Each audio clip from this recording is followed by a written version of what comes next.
Last class में मैंने आप लोगों को एक समरी दी थी जिसमें हमारे पास revenue recognition under deferral method और रिस्ट्रिक्टेड फंड मेथड एक जगह समराइज हुआ था। अगर हम अपने पास रिस्ट्रिक्टेड फंड मेथड के रेवेन्यू रिकॉग्निशन वाली समरी पर आए, देखें accounting standard for non profit organisation में हमारे पास एक नॉन प्रॉफिट ऑर्गेनाइजेशन के फाइनेंशियल स्टेटमेंट की प्रिपरेशन के हवाले से दो मेथड्स अवेलेबल थे। वन इज डेफरल मेथड जो हमने लास्ट क्लास में कवर किया था, and the second is restricted fund method जो कि हम आज की क्लास में देखने लगे हैं। एक छोटा सा मैं डिस्क्लेमर ये दे दूं कि सीफेफ 1 के एग्जामिनर की गाइडलाइन के हवाले के हिसाब से कैफ 1 के एग्जाम गाइडलाइन के हवाले से revenue recognition under restricted fund method आपके लेवल पे एग्जामिनेबल नहीं है। लेटेस्ट आईकेप के एग्जामिनर ने गाइडलाइन प्रोवाइड की है जिसमें revenue recognition under restricted fund method उसने कहा है कि एग्जामिनेबल नहीं होगा, लेकिन उसने revenue recognition under restricted fund method को कहा है कि एग्जामिनेबल नहीं होगा। रिस्ट्रिक्टेड फंड मेथड के तहत एक एनपीओ के फाइनेंशियल स्टेटमेंट्स के जो ओवरऑल फॉर्मेट है, जिसमें बैलेंस शीट आएगी, जिसमें चेंजेस इन नेट एसेट्स आएगा, जिसमें इनकम एंड एक्सपेंडिचर आएगा, उसको स्पेसिफिकली एक्सक्लूड नहीं किया, तो देयर इज अ पॉसिबिलिटी कि वो चीजें पूछ ले। तो हम ओवरऑल ही रिस्ट्रिक्टेड फंड मेथड को कवर करते हैं, और मैं ओवरऑल इसलिए कवर करवा रहा हूं क्योंकि इसका रेवेन्यू रिकॉग्निशन इतना कोई मुश्किल नहीं है as compare to the deferral method. यानी डेफरल मेथड में तो आपको ध्यान रखना पड़ता था, याद रखना पड़ता था कि कौन सा कंट्रीब्यूशन इनकम एंड एक्सपेंडिचर में लेके जाना है, कौन सा contribution direct statement of changes in net asset में लेके जाना है, और कौन सा कंट्रीब्यूशन हमने as a deferred contribution liability record करके अमोर्टाइज करना है। यहाँ पे चीजें थोड़ी सी सिंपल है। अगर आप अपने पास revenue recognition restricted fund method की समरी पर आए तो अगेन सबसे पहले यहाँ पे तीन तरह की कॉन्ट्रीब्यूशन हैं। Number one endowment contribution, number two restricted contribution, and number 3 unrestricted contribution. Number 1 endowment contribution, number 2 restricted contribution and number 3 unrestricted contribution. ये चीजें डिस्कस करने के बाद जब मैं रिस्ट्रिक्टेड फंड के फाइनेंशियल स्टेटमेंट्स के फॉर्मेट पे आऊंगा, बैलेंस शीट देखूंगा, इनकम एंड एक्सपेंडिचर देखूंगा और चेंजेस इन नेट एसेट देखूंगा, तो रिस्ट्रिक्टेड फंड मेथड की जब आप इनकम एंड एक्सपेंडिचर देखोगे ना, तो वो सिंगल कॉलम में नहीं बल्कि मल्टी कॉलम बन रही होगी, और हर फंड का अलग इनकम एंड एक्सपेंडिचर बन रहा होगा। अब तक तो मैंने नॉन प्रॉफिट ऑर्गेनाइजेशन के जितने सवाल किए उसमें इनकम एंड एक्सपेंडिचर की स्टेटमेंट एक सिंगल लाइन आइटम के तौर पे आ रही होती थी, जिसमें इनकम माइनस एक्सपेंसेस हमारे पास सरप्लस या डेफिसिट आ जाता था। लेकिन रिस्ट्रिक्टेड फंड मेथड के तहत जब हम इनकम एंड एक्सपेंडिचर का फॉर्मेट देखेंगे तो इनकम एंड एक्सपेंडिचर के फॉर्मेट में भी मल्टीपल कॉलम्स आ रहे होंगे। इंडोमेंट फंड का कॉलम अलग आ रहा होगा, रिस्ट्रिक्टेड फंड का कॉलम अलग आ रहा होगा, और अनरिस्ट्रिक्टेड या जनरल फंड का कॉलम अलग आ रहा होगा। और सारे फंड्स के जो कॉन्ट्रीब्यूशंस और एक्सपेंसेस हैं वो इनकम एंड एक्सपेंडिचर में एज अ इनकम और एक्सपेंसेस प्रेजेंट हो रहे होंगे, और यही बातें यहाँ पे लिखी भी है।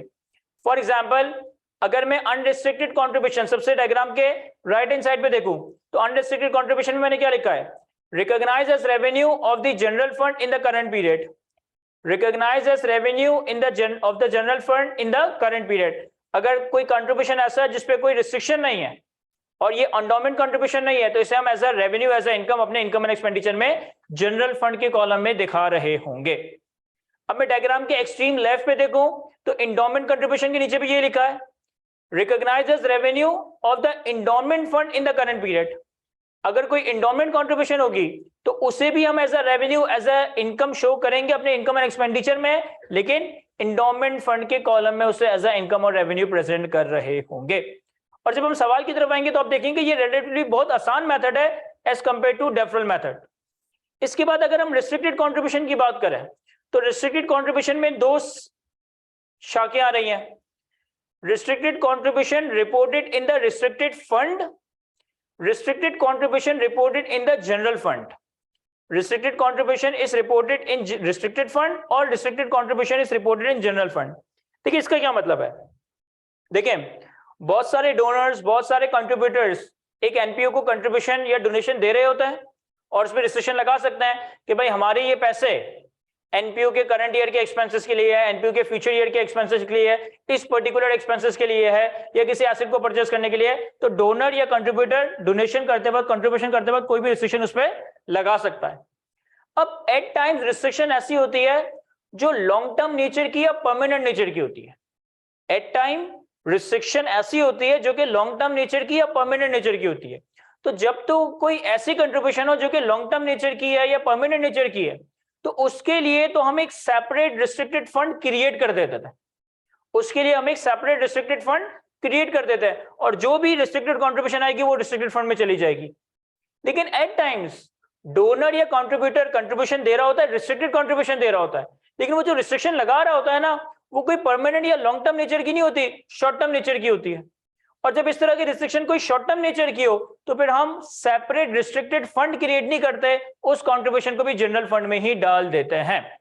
फॉर एग्जाम्पल, एक मस्जिद एक नॉन प्रॉफिट ऑर्गेनाइजेशन है। अब एक बंदे ने आके डोनेशन दी कि भाई मैंने सुना है कि पिछले 2-3 महीनों के मस्जिद के बिल पे नहीं किए गए, तो ये कंट्रीब्यूशन मेरी तरफ से ये मस्जिद के पिछले 2-3 महीनों के बिल को पे करने के लिए। अब वंस उसने कंट्रीब्यूशन दिया, वंस आप उन कंट्रीब्यूशन से मस्जिद के बिल पे कर दोगे, कहानी खत्म। यानी ये फंड कोई लॉन्ग टर्म नेचर का नहीं है, ये फंड कोई लॉन्ग टर्म नेचर का नहीं है, तो यहां पे सेपरेटली एक रिस्ट्रिक्टेड फंड क्रिएट नहीं किया जाएगा। जो कंट्रीब्यूशन आएगा उसे भी जनरल फंड में डाल देंगे, जो खर्चा होगा उसे भी हम इनकम एंड एक्सपेंडिचर में एज ए एक्सपेंस शो कर देंगे। लेकिन ऐसा भी हो सकता है कि एक मस्जिद है, उन्हें कोई सेपरेट बिल्डिंग एक्वायर करनी है, उन्होंने अपनी ही लोकेशन में कोई सेपरेट बिल्डिंग कंस्ट्रक्ट करनी है, या कोई भी ऐसा कंट्रीब्यूशन चाहिए जो कि लॉन्ग टर्म परमानेंट बेसिस पे चलेगा। कि फॉर एग्जांपल उन्होंने गल्ला बना दिया कि भाई मस्जिद के सारे बिजली के बिल के लिए ये गल्ला है और ये ताहयात चलता रहेगा, यानी हर महीने रेगुलर बेसिस पे लोग उसमें पैसे डालते रहेंगे और उस गल्ले में जितने भी पैसे होंगे उतने पैसों से बिजली का बिल पर कर दिया जाएगा। अब ये फंड एक ऐसा बना दिया जो कि एक परमानेंट या लॉन्ग टर्म नेचर का, तो इसमें जो कंट्रीब्यूशन जा रहा होगा, इसमें जो कंट्रीब्यूशन जा रहा होगा, ये रिस्ट्रिक्टेड कंट्रीब्यूशन, ये रिस्ट्रिक्टेड फंड में जाएगा, और फिर हम रिस्ट्रिक्टेड फंड को सेपरेटली प्रेजेंट कर रहे होंगे। तो बताने का मकसद ये है कि जब भी रिस्ट्रिक्टेड फंड या रिस्ट्रिक्टेड कंट्रीब्यूशन दी जाएगी, तो हो सकता है कि उस रिस्ट्रिक्टेड फंड के लिए, रिस्ट्रिक्टेड कंट्रीब्यूशन के लिए कोई रिस्ट्रिक्टेड फंड बनाया गया हो सकता है कि उस रिस्ट्रिक्टेड कंट्रीब्यूशन के लिए कोई रिस्ट्रिक्टेड फंड ना बनाया गया हो। तो दोनों तरह से हम डिस्कशन करेंगे। सबसे पहले हम डायग्राम के लेफ्ट साइड पे देखें तो कहता है restricted contribution is reported in restrict fund, यानी हमने रिस्ट्रिक्टेड कंट्रीब्यूशन के लिए कोई रिस्ट्रिक्टेड फंड बनाया हुआ है। क्या कह रहा है? Restricted contribution for which corresponding restricted fund is prepared.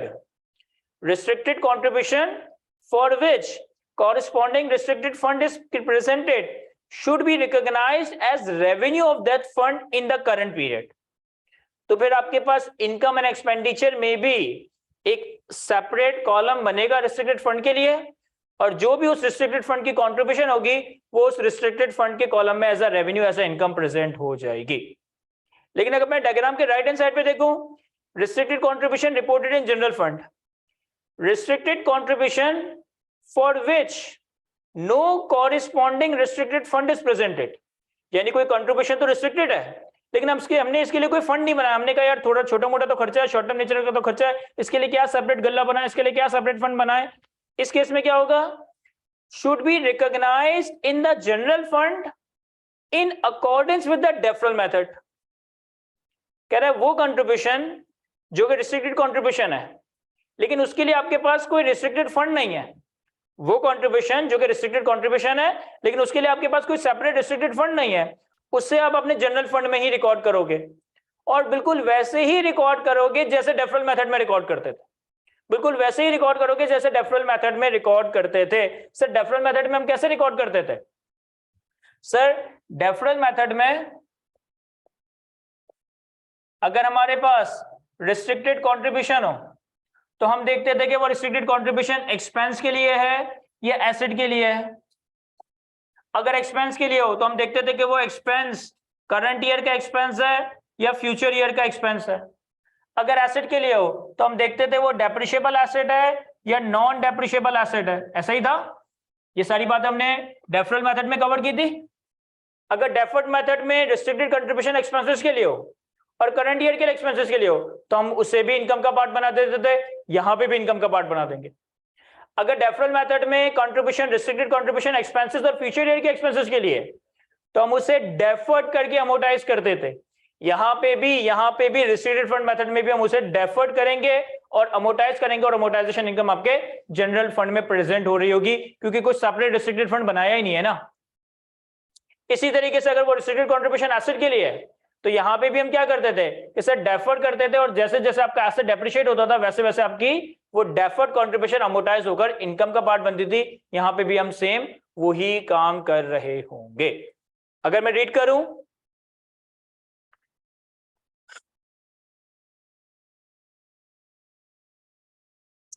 restricted contribution for which no corresponding restricted fund is presented should be recognized in general fund in accordance with the deferral method। यानी जो deferral method का rule था, जो deferral method की accounting treatment थी, वो यहां पे अप्लाई जाएगी। in such case deferred contribution balance should be presented in the statement of financial position outside net asset as liability। यानी कि जितना डेफर्ड कंट्रीब्यूशन है ना, उसे किसी फंड में नहीं दिखाओगे, बल्कि अपनी लायबिलिटी में ही एज ए डेफर्ड कंट्रीब्यूशन दिखाओगे, और जैसे जैसे वो अमोर्टाइज होती जाएगी वो तुम्हारे जनरल फंड के इनकम एंड एक्सपेंडिचर में एज अ इनकम प्रेजेंट हो रही होगी। जैसे जैसे इस डेफर्ड कंट्रीब्यूशन को अमोर्टाइज करते जाओगे, वैसे वैसे वो अमोर्टाइजेशन इनकम तुम्हारे जनरल फंड के इनकम एंड एक्सपेंडिचर में प्रेजेंट हो जाएगी। क्या ये समझ आता है हमें?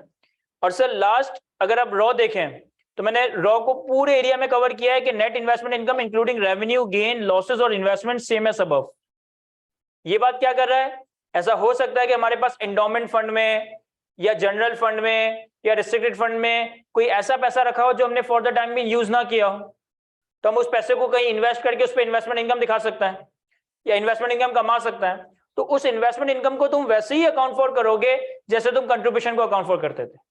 यानी कि अगर इंडोमेंट फंड की इन्वेस्टमेंट पे कोई इन्वेस्टमेंट इनकम आएगी तो उसे इंडोमेंट फंड के ही इनकम एंड एक्सपेंडिचर कॉलम में एज इन्वेस्टमेंट इनकम दिखाया जाएगा।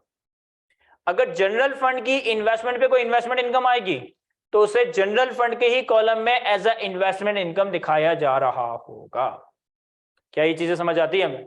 ये चीजें इतनी ज्यादा पिक्चर हमारे जहन में हो सकता है अभी क्लियर ना हो, लेकिन जैसे मैं आपके साथ फॉर्मेट डिस्कस करूंगा ना, आपको सब कुछ समझ आ जाएगा कि बात क्या हो रही है। अगर हम अपने पास आईकेप की स्टडी टेक्स्ट में इलस्ट्रेशन नंबर 22 पर आए, आईकेप की स्टडी टेक्स्ट में इलस्ट्रेशन नंबर 22 पेज नंबर 504 पर आए।